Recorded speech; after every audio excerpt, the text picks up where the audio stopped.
Hello, I'm John Grom, and welcome to our 112th Right and Left Discussion Forum.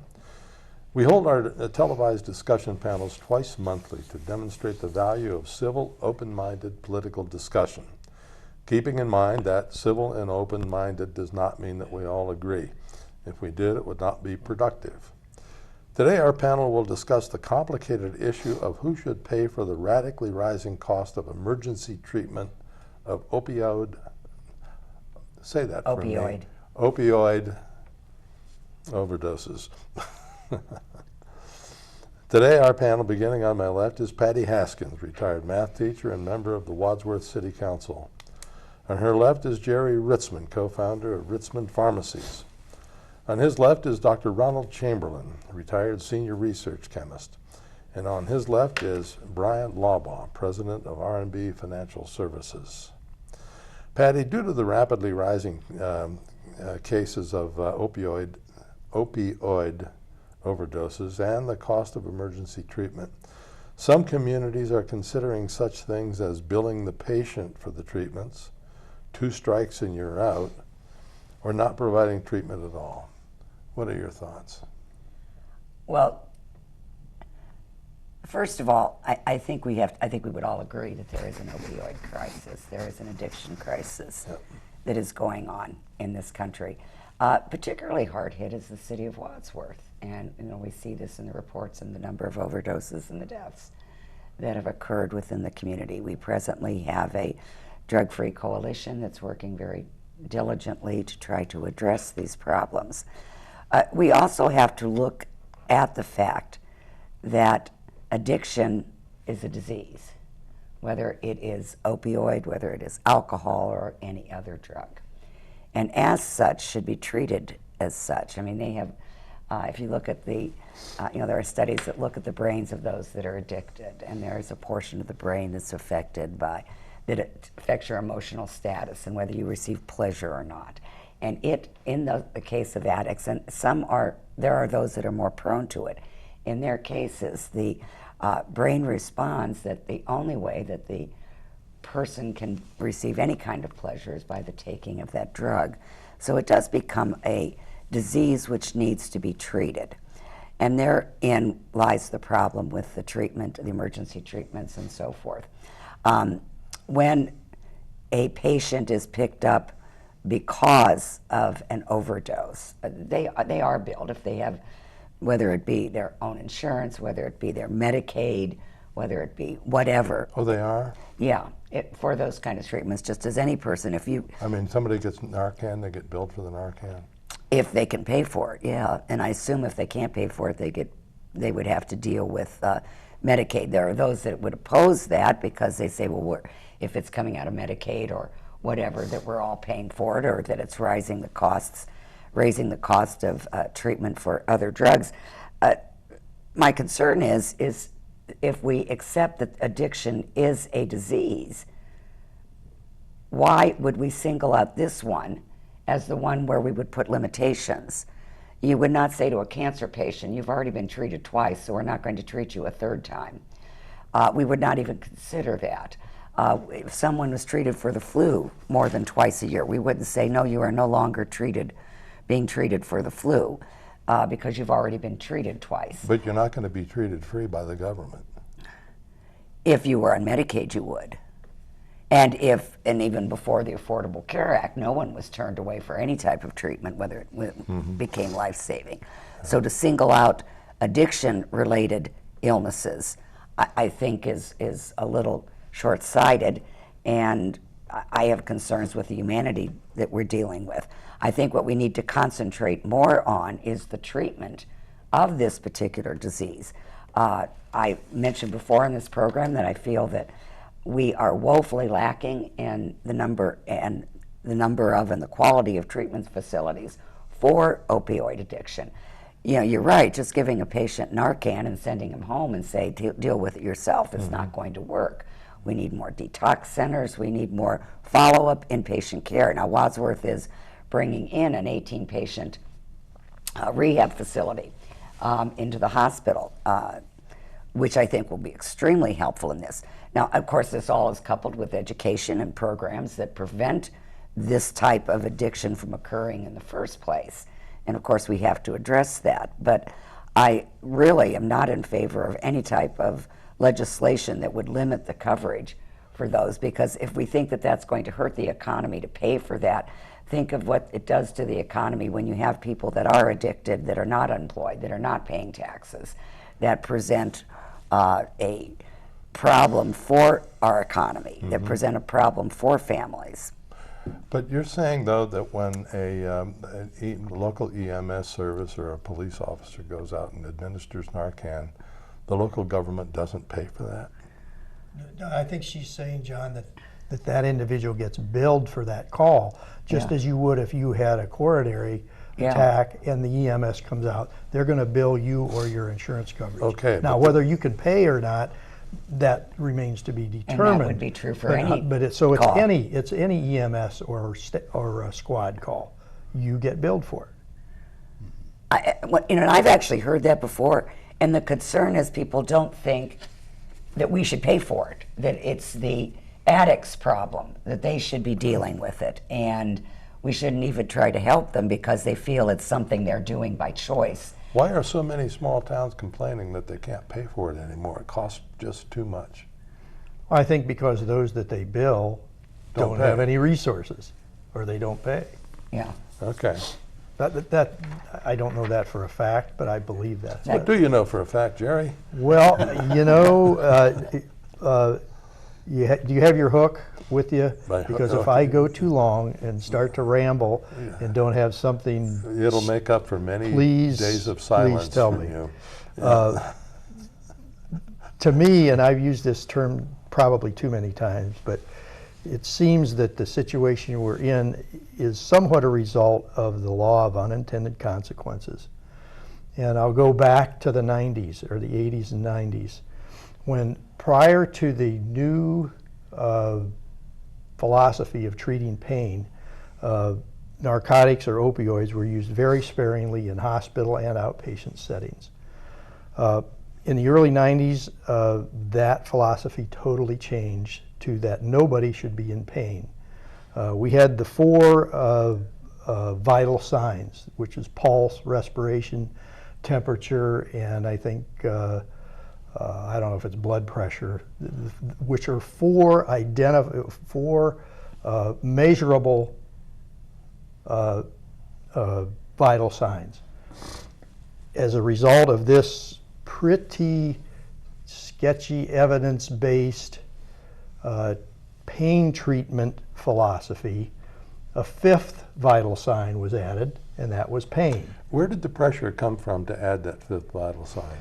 I think the pressure came from some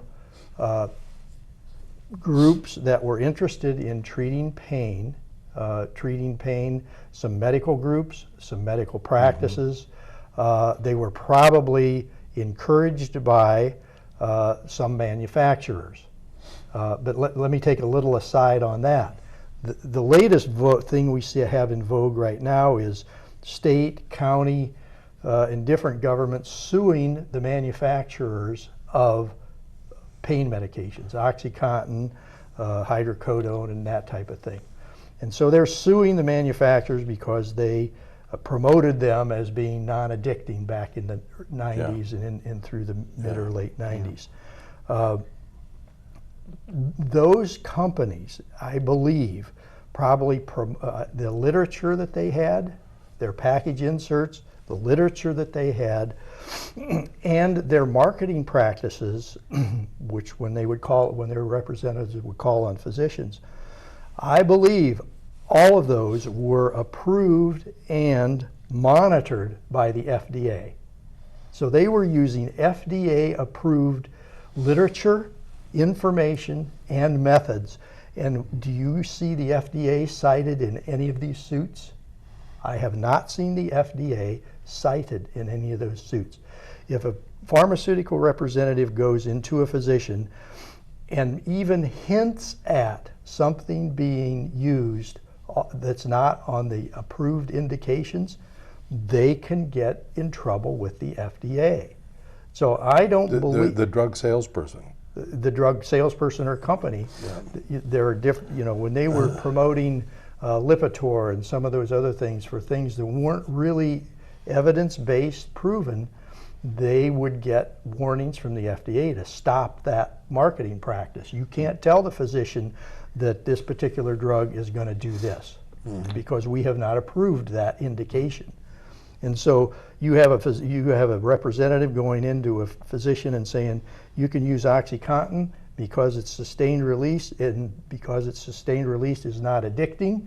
That was done with FDA-approved literature and FDA-approved marketing methods, I believe. And so, yeah, so what are the government agencies going after? They're going after the manufacturers who have the money. But I think the FDA is somewhat responsible. This is this anti-corporate bias that government I believe that the FDA, if they're going to have those suits, the FDA needs to be in there too. I believe. I could be wrong. But anyway, I'm going to jump back to the unintended consequences. So people start using OxyContin, oxycodone, and Vicodin, a whole bunch, because now the medical community says you should not be in pain at all. If you have pain, I'll give you medicine. Come back next week. If you're still hurting, I'll raise the dose. And that was the accepted practice, which was based on very little, if any, evidence. But that was the accepted practice. So finally we figure out, hey, this stuff is addicting, even if it is sustained release and so forth. So the states, and particularly Ohio, started this automatic prescription reporting system. When anybody would get a prescription for any opioid, it would automatically be reported to an electronic database maintained by the state of Ohio. And so if you came in to a pharmacy and you had a prescription for that, the pharmacist was supposed to check, or could check, to see, had you gotten some of this just recently? Had you gone to a different doctor? Had you gone to a different pharmacy? And so forth. So somebody would come into the pharmacy and say, well, I'm not going to fill this prescription because you just got the same thing 2 days ago at this pharmacy, 50 miles from here, from a doctor 50 miles from here. You do the same thing with Sudafed. Exactly right. That's on a national basis. That's on a national basis. And so that cut down on this doctor shopping, pharmacy shopping, and the doctors were also supposed to check before they wrote the prescription, did this patient go to a different physician and get another drug? So the doctors have access to Oh, they have, yeah. If you have a physician-patient, pharmacist-patient relationship, you're allowed to look in there. I can't just go say, oh, I'm going to check my neighbor across the street here and see if he or she is using Vicodin or OxyContin. I can't do that unless they're a patient. We have that relationship. But anyway, so this cut down on the doctor shopping. And so the people that were addicted, what did they do? They had to go to illegal stuff. They had to go to the inexpensive black tar heroin coming out of Mexico that people would deliver to your house or meet you in McDonald's parking lot and drop off to you. And all of this is pretty accurately outlined in Sam Quinone's book, Dreamland, that tells about how all the pain treatment guidelines were changed, how the tightening of the access to legal drugs, which were then sold on the street, how that jump-started the black tar heroin business, and now it's fentanyl and carfentanil and that type of thing. And so I don't know right now how many of the people who are addicts and are being treated with Narcan, I don't know how many of those actually started out on legal drugs. I think it's probably less than it was 10 years ago. I don't have any data on that.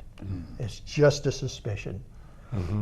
Talking to a nephew who's with the Akron Fire Department and EMS, their calls have leveled off somewhat. They're still high. They treat people multiple times. In one day sometimes. Sometimes in one day. They use the nasal spray, which is not as expensive as the injection. The nasal spray is you put an adapter on a bottle of injection and use it for a nasal spray. as with an atomizer, and that may cost $60 to $80. Well, Whereas why would the auto injector is over $1,000. Well, why would anybody ever use the auto injector? I don't know, for convenience. But we have not had many, if any, requests because you can be certified in a pharmacy that if somebody comes in and says, I want some Narcan because my neighbor or my son or daughter or whatever, or spouse is at danger of overdosing, you can sell it to them without a prescription. We've had, I think, 0 requests. But Really? you know, that's a situation. I talked to EMS. That's for all your 22 pharmacies? We or just have one that does it, but we have not had any physicians or any other requests to get that certification. It takes a special certification to do that. I see. In a protocol. So, you know, I would not want to say, no, I'm not going to treat you, but there has to be some other approach to it. And, you know, as far as even the thought of saying, you know, 3 times and no more and that type of thing, the restriction of treatment seems to me to come into effect the more that the government entities become involved in being responsible for treatment. The restriction or delay in treatment because of budgetary things, which may or may not be legitimate. I think we see it come into play more often when government agencies become involved in paying for the treatment. So that's rambling. No, it's good information. Sorry, but Appreciate that. it's tough. But I really wonder right now if there's any way to determine of the people who are being treated with Narcan, how many started out on prescription drugs? Yeah. And I believe that that's got to be decreasing because, boy, they're really cranking back on the access to prescription opioids for pain treatment. Watching it very closely. And I'm under Okay, 10. Ron, I'm sorry. let me start you off with a question.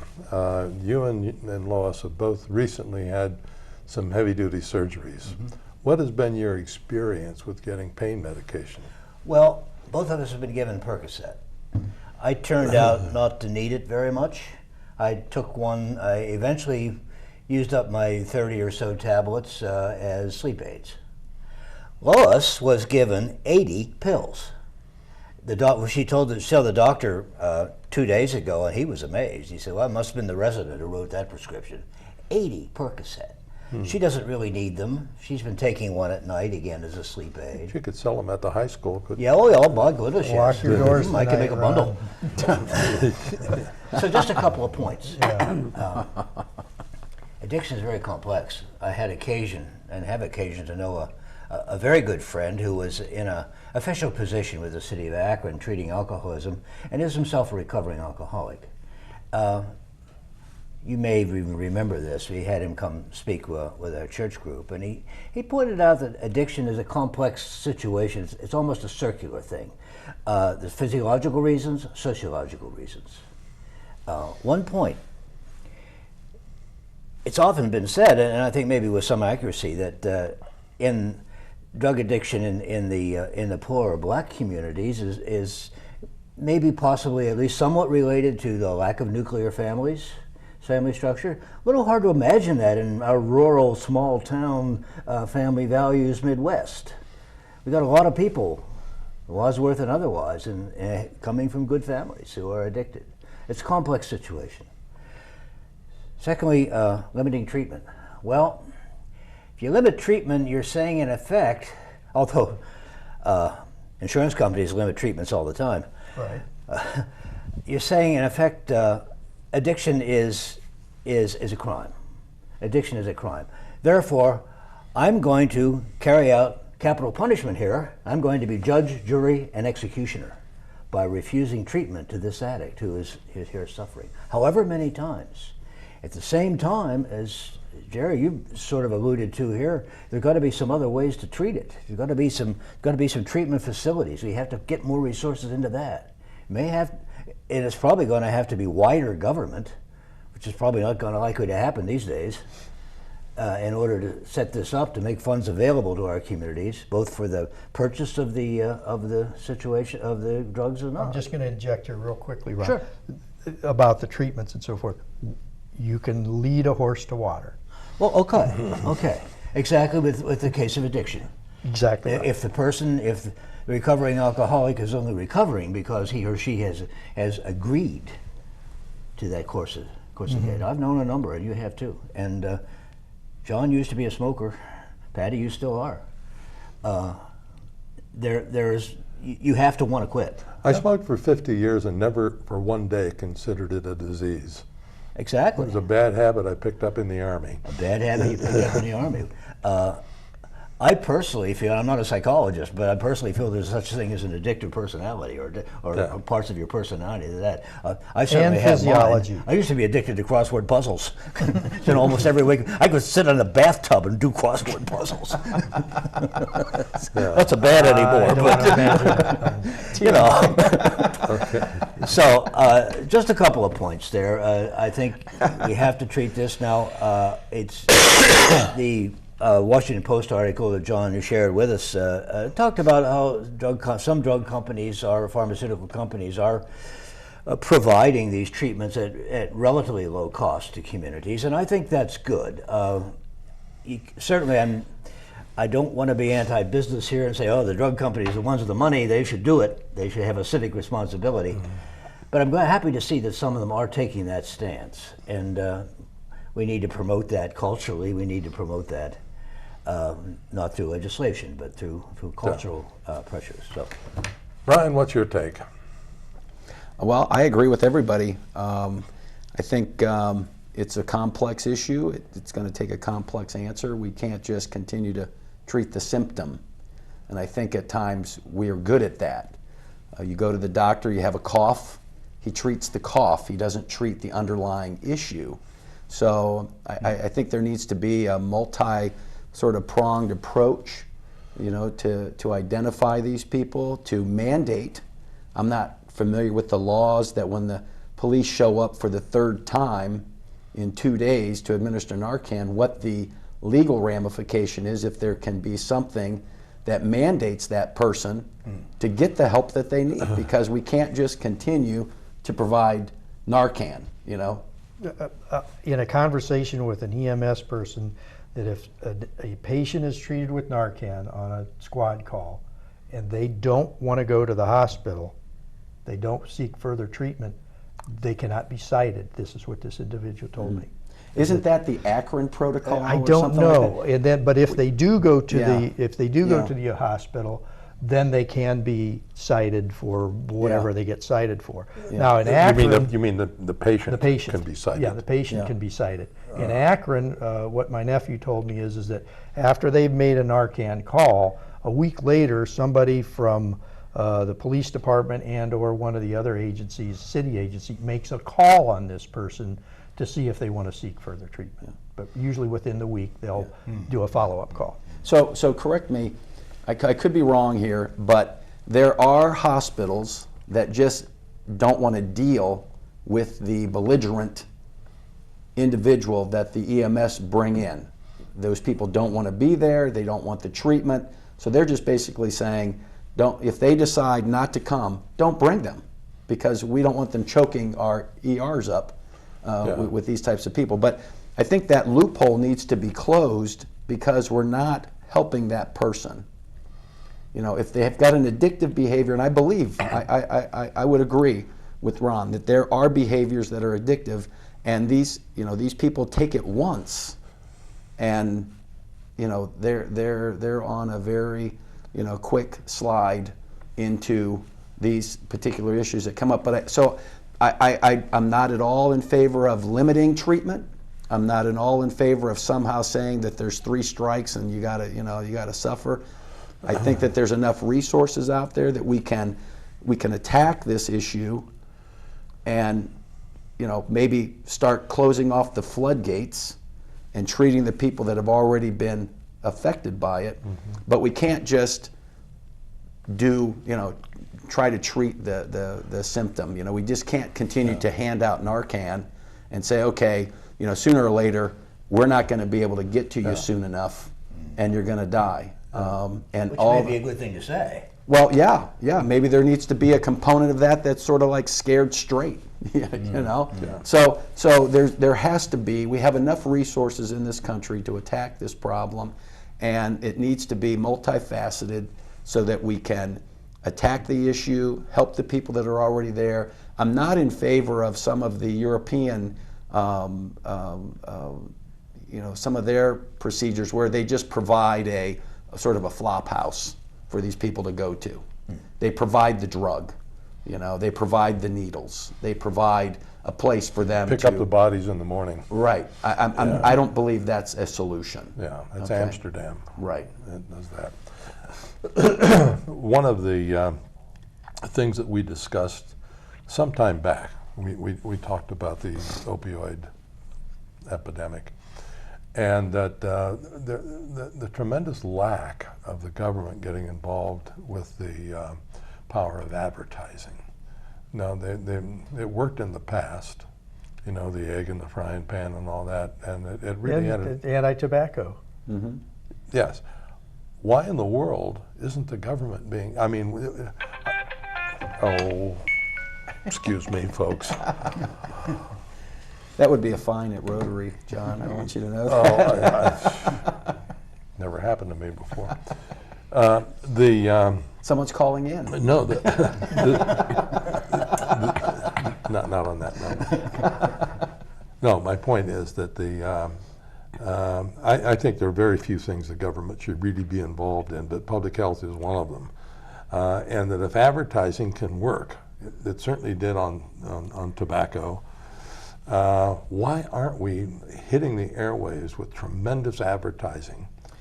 I mean, There could be a social media campaign that would scare the living bejeebers out of anybody if all they did was take some of those YouTube videos of the EMS and the police and their body cameras responding to these people that are not, they're non-responsive. They're passed out in some, you know, in some convenience store parking lot, and it takes almost an act of God and multiple Narcan to bring these people back. And there's a 3-year-old sitting in the back. well, we could talk about this all day, I suppose, but our time is up. Thank you very much.